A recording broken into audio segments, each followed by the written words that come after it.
दोस्तों, आज हम जिस विषय पे बात करेंगे वो है समंक समंकों के संकलन के प्रकार, प्राथमिक और द्वितीयक समंक, समंक को एकत्र करने की विधियां। सबसे पहले बात करते हैं कि सांख्यिकी अनुसंधान की योजना पूरी होने के बाद समंकों का संकलन किया जाता है। समंकों का संकलन सांख्यिकी विज्ञान की प्रथम और महत्वपूर्ण क्रिया है, क्योंकि अनुसंधान का आधार यही है। समंकों का उचित संकलन शुद्धता और व्यापकता के आधार पर ही विश्लेषण और निर्वचन निर्भर करते हैं। डॉक्टर बावले कहते हैं कि समंकों के संकलन में सामान्य विवेक प्रमुख आवश्यकता है और अनुभव मुख्य शिक्षक। अतः समंकों का संकलन अत्यंत सावधानी, विश्वास, निष्पक्षता, दृढ़ता, सतर्कता एवं धैर्य से करना चाहिए, ताकि उससे निकाले जाने वाले निष्कर्ष शुद्ध, विश्वसनीय और वास्तविक हो सके। अब बात करते हैं प्राथमिक और द्वितीयक समंक। प्राथमिक समंक वे समंक होते हैं जो अनुसंधानकर्ता द्वारा पहली बार शुरू से अंत तक नए सिरे से एकत्र किए जाते हैं।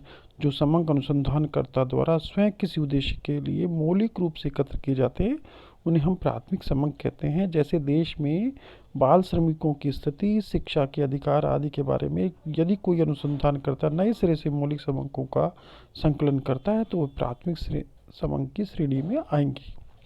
द्वितीयक समंक वे समंक है जो पहले से ही किसी अन्य व्यक्ति या संस्था द्वारा किसी उद्देश्य के लिए एकत्र किए जा चुके हों और अनुसंधानकर्ता केवल उन्हें प्रयोग करता है। ऐसी समंक मौलिक एवं नए नहीं होते, बल्कि पहले से ही प्रकाशित सामग्री का प्रयोग करके किए जाते हैं। जैसे यदि कोई अनुसंधानकर्ता सरकार द्वारा संकलित बाल श्रमिकों की जीवन और शिक्षा स्तर संबंधी समंकों का प्रयोग करता है तो वे द्वितीयक समंक कहलाएंगे। अब इन दोनों में अंतर क्या है? इन दोनों में अंतर प्रकृति का नहीं बल्कि अवस्था एवं सापेक्षता का अंतर होता है। जबकि किसी संस्था द्वारा पहली बार समंक एकत्र किए जाते हैं तो वे प्राथमिक सामग्री का कार्य करते हैं, परंतु यही समंक जब किसी दूसरे अनुसंधानकर्ता द्वारा प्रयोग किए जाते हैं तो द्वितीयक सामग्री का प्रयोग कहलाते हैं। एक ही प्रकार के समंक एक व्यक्ति के लिए प्राथमिक और दूसरे व्यक्ति के लिए द्वितीयक समंक बन जाते हैं। उदाहरण के लिए सरकार द्वारा एकत्रित एवं प्रकाशित महंगाई दर प्राथमिक है, परंतु यही समंक अन्य के लिए द्वितीयक समंक हैं। दोनों में मौलिक जो अंतर है,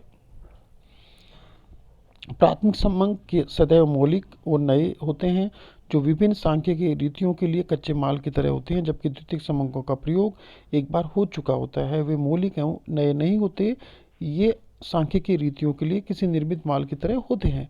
दूसरा, प्राथमिक समंक अनुसंधानकर्ता द्वारा विभिन्न व्यक्तियों से संपूर्ण क्षेत्र या समग्र में से प्राथमिक रीति द्वारा एकत्र किए जाते हैं, जबकि द्वितीयक समंक अन्य व्यक्तियों या संस्थाओं द्वारा पूर्व संकलित होते हैं। तीसरा, प्राथमिक समंक सदैव अनुसंधान के उद्देश्य से के अनुकूल होते हैं और उसमें संशोधन या जांच की जरूरत नहीं होती, परंतु ये समंक किसी अनुसंधान के लिए एकत्र किए गए हैं। जबकि द्वितीयक समंकों में संशोधन, जांच पड़ताल, शुद्धता की जरूरत ज़्यादा होती है, क्योंकि ये पूर्व में किसी अनुसंधान के लिए एकत्र किए गए थे। प्राथमिक समंकों के संकलन में अधिक समय, धन और परिश्रम की जरूरत होती है, क्योंकि इनके संकलन के लिए अनुसंधान योजना को नए सिरे से प्रारंभ करना होता है। जबकि द्वितीयक समंक विभिन्न सरकारी पत्रों, प्रकाशकों, समाचार पत्रों, विवरणों द्वारा प्राप्त किए हो सकते हैं, जिसमें समय, धन और श्रम की बचत होती है। अब बात करते हैं प्राथमिक समंकों के संकलन की विधियाँ। इसकी मुख्य जो विधियां हैं, प्रत्यक्ष व्यक्तिगत अनुसंधान, अप्रत्यक्ष मौखिक अनुसंधान, संवाददाताओं से सूचना प्राप्ति, सूचकों द्वारा अनुसूचियां भरकर सूचना प्राप्ति और प्रगणकों द्वारा सूचना प्राप्ति। पहली विधि की बात करें, प्रत्यक्ष व्यक्तिगत अनुसंधान में अनुसंधानकर्ता स्वयं अनुसंधान क्षेत्र में जाकर संबंधित लोगों से व्यक्तिगत संपर्क स्थापित करते हैं और सूचना देने वालों से प्रत्यक्ष रूप से मिलते हैं और निरीक्षण एवं अनुभव द्वारा आंकड़े एकत्र करते हैं। इस रीति को प्रत्यक्ष रीति भी कहा जाता है, क्योंकि जिस क्षेत्र या व्यक्ति के बारे में सूचना प्राप्त करनी होती है वह सूचना स्वयं उस व्यक्ति द्वारा प्राप्त की जाती है, किसी अन्य व्यक्ति के लिए नहीं। इसलिए इसे व्यक्तिगत अनुसंधान भी कहा जाता है, क्योंकि अनुसंधानकर्ता स्वयं क्षेत्र में जाकर सूचना प्राप्त करते हैं। हाँ, ऐसा अनुसंधान केवल वही उपयुक्त है जहाँ क्षेत्र सीमित हो और स्थानीय प्रकृति का हो, जहाँ समंकों में मौलिकता, शुद्धता और गोपनीयता की ज़्यादा आवश्यकता हो। जब अनुसंधान योजना की सूक्ष्मता के लिए अनुसंधानकर्ता के व्यक्तिगत अनुभव, तीक्ष्ण वृद्धि व सतत निरीक्षण की जरूरत होती है। इसके अंतर्गत पारिवारिक आय, व्यय, मजदूरों का जीवन स्तर, शिक्षित, बेरोजगारी, अपराध प्रवृत्ति आदि अनुसंधान किए जाते हैं जब समूहों को गोपनीय रखना हो। इस विधि के कुछ गुण हैं। पहला, शुद्धता। इस रीति में सबसे बड़ा गुण जो है इसकी शुद्धता और मौलिकता है। दूसरा, विस्तृत सूचनाओं की प्राप्ति। इस रीति के द्वारा मुख्य सूचना के साथ साथ अनेक अतिरिक्त सूचनाएं भी उपलब्ध हो जाती है। उदाहरण के लिए, मजदूरों के आय व्यय संबंधी समंकों को एकत्र करते समय उनके जीवन स्तर, प्राप्त सुविधाएं, कार्यस्थिति आदि की भी सूचनाएं प्राप्त की जा सकती हैं। विश्वसनीयता।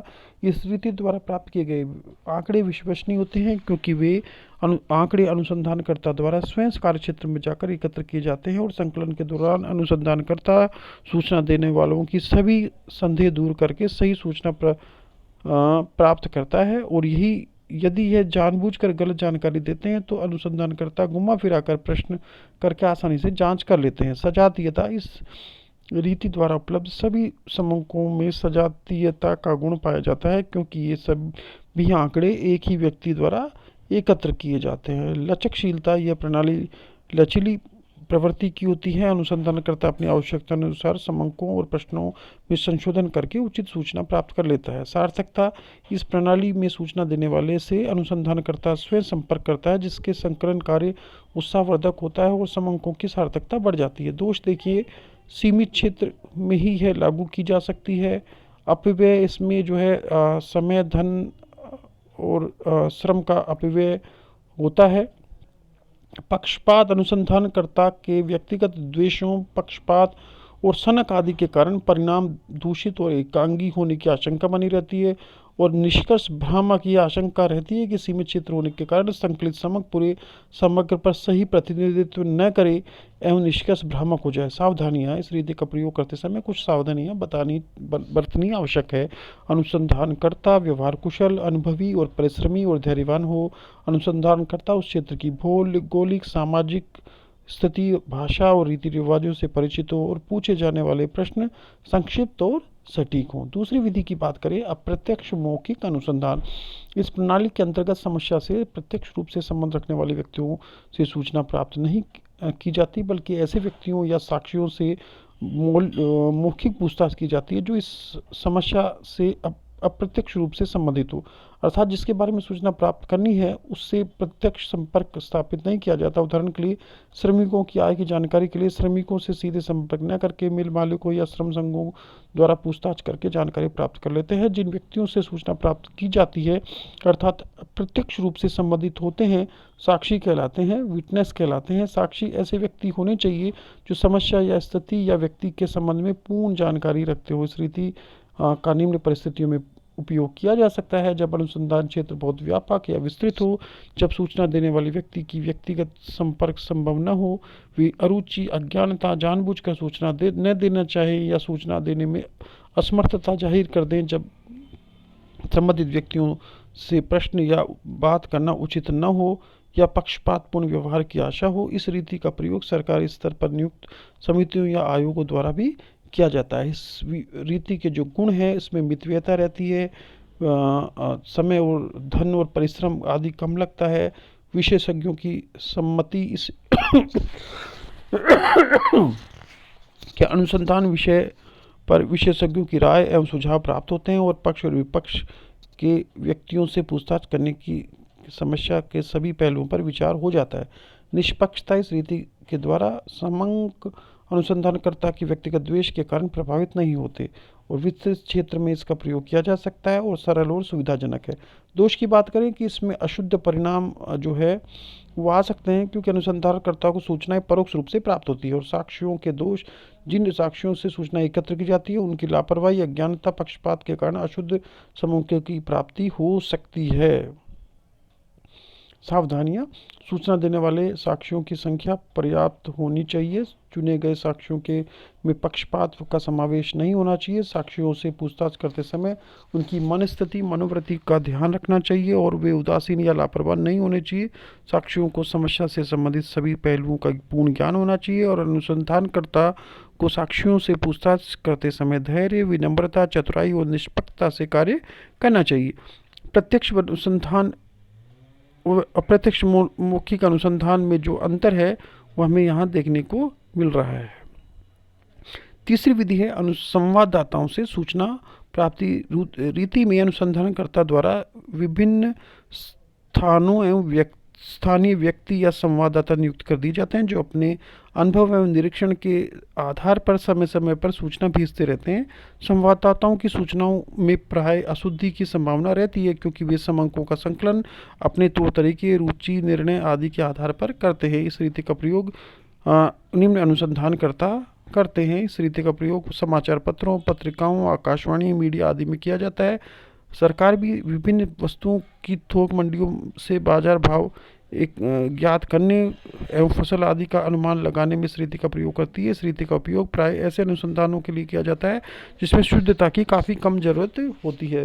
रीति में जो गुण है उनकी बात करें, यह मितव्ययी है और इसको दूर दराज के क्षेत्रों में काफ़ी प्रयोग शीघ्र सूचनाएं मिल जाती हैं। दोष की बात करें, शुद्धता एवं मौलिकता की कमी रहती है, एकरूपता का अभाव रहता है, कई बार पक्षपात देखने को मिल सकता है। कई सावधानियां, संवाददाताओं की नियुक्ति सोच समझकर और सतर्कता से करनी चाहिए। संवाददाता की व्यक्तिगत राय का कम से कम प्रयोग करना चाहिए और एक क्षेत्र में संवाददाताओं की संख्या पर्याप्त होनी चाहिए। चौथी विधि है समूहों द्वारा अनुसूचियां भरकर सूचना प्राप्ति। इस रीति को डाक प्रश्नावली प्रणाली भी कहते हैं।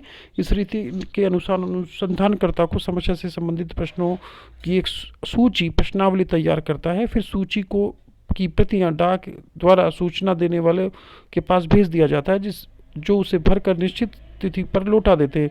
सूचना देने वालों का सहयोग एवं विश्वास प्राप्त करने के लिए सूची के साथ एक अनुरोध पत्र भी संलग्न होता है जिसमें जांच का उद्देश्य स्पष्ट किया जाता है और सूचना को गुप्त रखने का आश्वासन दिया जाता है। रीति का प्रयोग, समूहों के संकलन की यह रीति उन विस्तृत क्षेत्रों के लिए उचित है जहाँ सूचना देने वाले व्यक्ति शिक्षित हैं और इस रीति का प्रयोग मत सर्वेक्षण एवं उपभोक्ताओं की रुचियों का अनुसंधान करने में कारगर रहता है। भारत सरकार द्वारा इस रीति का प्रयोग उद्योग की वार्षिक सर्वेक्षण में किया जाता है। गुणों की बात करें, ये मितव्ययता है, मौलिकता रहती है इसमें और विस्तृत क्षेत्र में इसका प्रयोग किया जा सकता है। दोस्त देखिए, अपर्याप्त एवं अपूर्ण सूचनाएं इसमें कई बार हमें देखने को मिलती हैं और साथ ही शुद्धता की कमी रहती है, लचनशीलता का अभाव रहता है। यदि शिक्षित क्षेत्र ना हो तो भी परेशानी रहती है।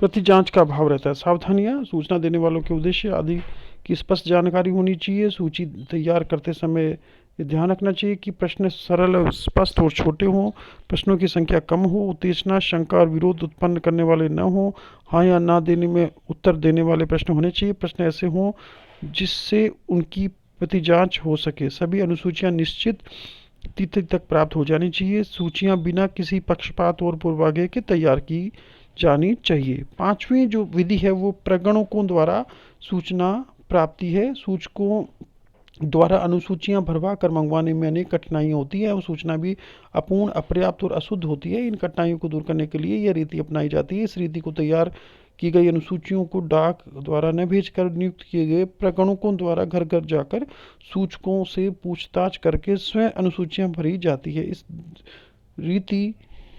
इन रीतियों में समानता यह है कि अनुसूचियों के प्रश्न के उत्तर एवं स्वयं सूचकों से प्राप्त हो जाते हैं, जबकि अंतर यह है कि प्रथम रीति में अनुसूचियां डाक से भेजी जाती थी, इसमें सूचक मर्जी से सूचनाएं भरते थे, जबकि द्वितीय रीति में प्रगणक सूचकों से प्रश्न पूछकर स्वयं अनुसूची भरता है। इस रीति का प्रयोग निम्न परिस्थितियों में किया जा सकता है, जहाँ क्षेत्र विस्तृत हो, चाहे शिक्षित हो या अशिक्षित हो। यह रीति मुख्यतः सरकार द्वारा जनगणना के लिए भी अपनाई जाती है। इस रीति का प्रयोग शोध संस्थाओं और शोधार्थियों के द्वारा एवं बड़े व्यापार गृहों, सार्वजनिक उपक्रम आदि के द्वारा भी किया जाता है। गुण विस्तृत क्षेत्र में इसका प्रयोग किया जा सकता है। इसमें काफ़ी शुद्धता रहती है। योग्य और अनुभवी प्रगणकों के द्वारा यदि सूचनाएं भरी जाएं तो शुद्धता काफ़ी मिलती है।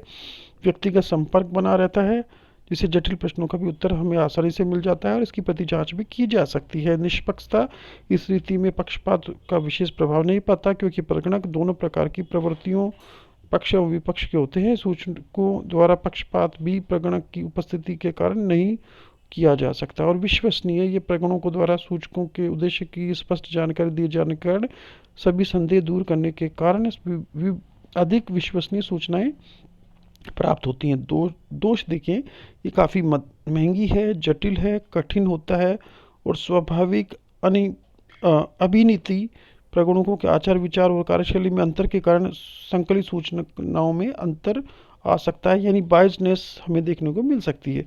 सावधानियां, अनुसूचियों के सभी प्रश्न उचित होने चाहिए और पिछली रीति की तरह ही होने चाहिए। प्रगणकों में नियुक्ति के समय ध्यान रखना चाहिए कि वे निपुण, धैर्यवान, परिश्रमी, निष्पक्ष और व्यवहार कुशल हो। प्रगणक कुछ क्षेत्र की भाषा, परंपराओं, रीति रिवाजों, रस्मों और परिस्थितियों से पूर्ण वाकिफ हों। साथ ही अनुसंधानकर्ता कार्य में रुचि रखते हैं और प्रगणकों के कार्य का समय भी समय समय पर उनके कार्य का निरीक्षण हो। अब बात करते हैं कि प्राथमिक समंकों के संकलन की उपयुक्त रीति कौन सी होनी चाहिए। कोई भी एक रीति सभी परिस्थितियों में उचित नहीं है। समंकों के संकलन की उचित रीति का चुनाव करते समय हमें निम्न बातों को ध्यान में रखना चाहिए कि अनुसंधान की प्रकृति क्या है, उसका उद्देश्य और क्षेत्र क्या है, शुद्धता की मात्रा की कितनी आवश्यकता है, आर्थिक साधन हमारे कितने हैं, उपलब्ध समय हमारे को कितना है। उन सब के आधार पर जो है हम इस चीज़ का चुनाव करते हैं कि हमें किस विधि का प्रयोग करना चाहिए। अब बात करते हैं अनुसूची एवं प्रश्नावली, शेड्यूल एंड क्वेश्चनरी। प्राथमिक सांख्यिकी अनुसंधान में अधिकांशतः सूचकों द्वारा या प्रगणकों की सहायता से अनुसूचियां भरवाकर आवश्यक समंक उपलब्ध हो जाते हैं। व्यवहारिक तौर पर अनुसूचियां या प्रश्नावली एक ऐसी फॉर्म या प्रपत्र है जिसमें अनुसंधान विषय से संबंधित अभिष्ट या विस्तृत जानकारी प्राप्त करने हेतु प्रश्नों का क्रमानुसार तथा प्राथमिकता अनुसार ब्यौरा होता है, जिसका उत्तर सूचकों द्वारा दिया जाता है। परंतु प्रश्नावली एवं अनुसूची में अंतर होता है। प्रश्नावली प्रश्नों की एक ऐसी सूची है जिसमें प्रश्नों का उत्तर स्वयं सूचक देता है और भरकर वापस भेज दिया जाता है, जबकि अनुसूची एक ऐसा प्रपत्र है जिसकी पूर्ति प्रशिक्षित प्रगणकों द्वारा सूचकों से पूछताछ करके भी की जाती है।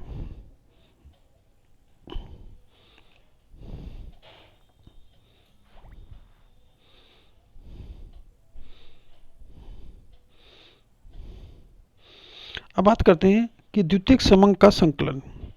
द्वितीयक समंक वे समंक होते हैं जो पहले से ही अन्य व्यक्ति या संस्थाओं द्वारा एकत्र या प्रकाशित किए जाते हैं।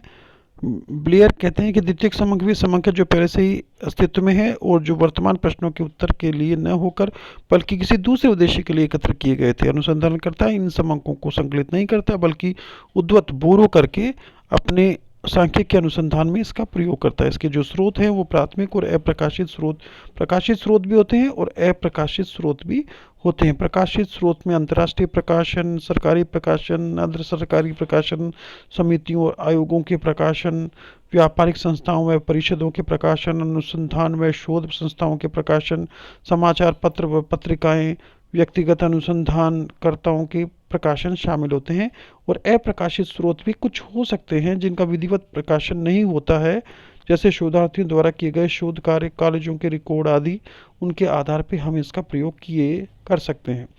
द्वितीय समंकों की जांच और प्रयोग और सावधानियों की यदि हम बात करें तो द्वितीय समंकों का प्रयोग करने से पूर्व आलोचनात्मक जांच द्वारा यह उनका विस्तृत संपादन करना नितांत आवश्यक है। द्वितीयक समंक की मुख्य समस्या उनका संकलन न होकर उनका उचित एवं संशोधित रूप में प्रयोग होता है, क्योंकि दूसरे समंकों द्वारा संकलित समंकों को अपने उद्देश्य के अनुरूप बनाना काफ़ी कठिन कार्य होता है। कोनर ने के अनुसार समंक विशेष रूप से अन्य व्यक्तियों के द्वारा एकत्रित समंक प्रयोगकर्ता के लिए अनेक त्रुटियों से परिपूर्ण होते हैं। ये त्रुटियां अनेक कारणों से हो सकती है, जैसे सांख्यिकीय इकाई में परिवर्तन, सूचना की अपूर्णता एवं अपर्याप्तता, पक्षपात, उद्देश्य व क्षेत्र की भिन्नता आदि। अतः इन द्वितीयक समंकों का प्रयोग करने से पूर्व अनुसंधानकर्ता को यह देख लेना चाहिए कि प्रस्तुत द्वितीयक सामग्री में विश्वसनीयता, अनुकूलता और पर्याप्तता आदि आवश्यक गुण पाए जाते हैं अथवा नहीं।